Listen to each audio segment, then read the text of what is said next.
ये यूपी में खिलते कमल का जश्न है। सूबे में चुनाव के नाम बदल जाते हैं, नेताओं के चेहरे बदल जाते हैं, क्षेत्र बदल जाते हैं, लेकिन 2014 के बाद से नहीं बदलती ऐसी तस्वीरें। बीजेपी के दफ्तरों में डांस करते कार्यकर्ता, ढोल नगाड़ों के बीच लहराते कमल के झंडे,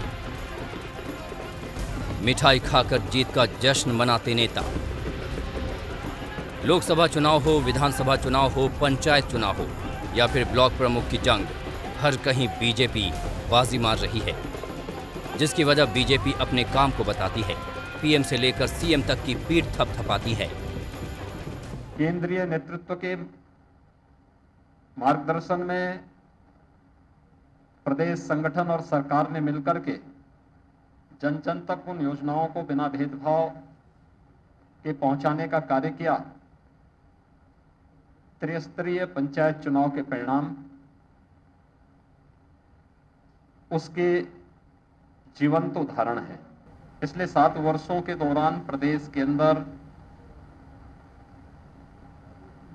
और पिछले 4-4.25 वर्ष के दौरान प्रदेश सरकार के द्वारा गांव, गरीब, किसान, नौजवान और समाज के प्रत्येक तबके के लिए जो योजनाएं बनाई गई, ईमानदारी पूर्वक बिना भेदभाव के समाज के प्रत्येक तबके तक उन योजनाओं को पहुंचाने का कार्य हुआ। पंचायत चुनाव में बीजेपी के जश्न का सिलसिला थमा भी नहीं था कि ब्लॉक प्रमुख चुनाव एक बार फिर खुशियों की सौगात लेकर आया, जिसने 2022 के विधानसभा चुनाव से पहले बीजेपी के कार्यकर्ताओं में नया जोश भर दिया है, क्योंकि पंचायत से लेकर पार्लियामेंट तक यूपी में बीजेपी का दबदबा देखने को मिल रहा है। पंचायत चुनाव की 75 सीटों में बीजेपी और उसके सहयोगी दलों को 67 सीटों पर जीत मिली थी।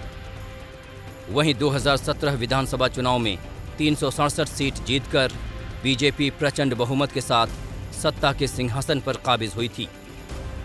वहीं 2019 चुनाव में भी यूपी में एक बार फिर कमल ने परचम लहराया और बीजेपी सहयोगियों के साथ 64 सीटों पर जीत हासिल करने में कामयाब रही। कोरोना की दूसरी लहर में यूपी के हालातों पर जमकर सियासत हुई। अस्पताल में मची अफरा तफरी की बात हो या फिर ऑक्सीजन की किल्लत, गंगा में बहते शवों का मामला हो या फिर बदइंतजामी, विपक्ष ने सरकार को जमकर घेरा। चुनाव में मुद्दे जमकर उछले। वहीं योगी को लेकर नाराजगी की अटकलें सामने आईं, लेकिन ये मुद्दे नतीजों में तब्दील नहीं हो सके। पंचायत चुनाव को लेकर ब्लॉक प्रमुख तक बीजेपी का दबदबा देखने को मिला। आज तक ब्यूरो।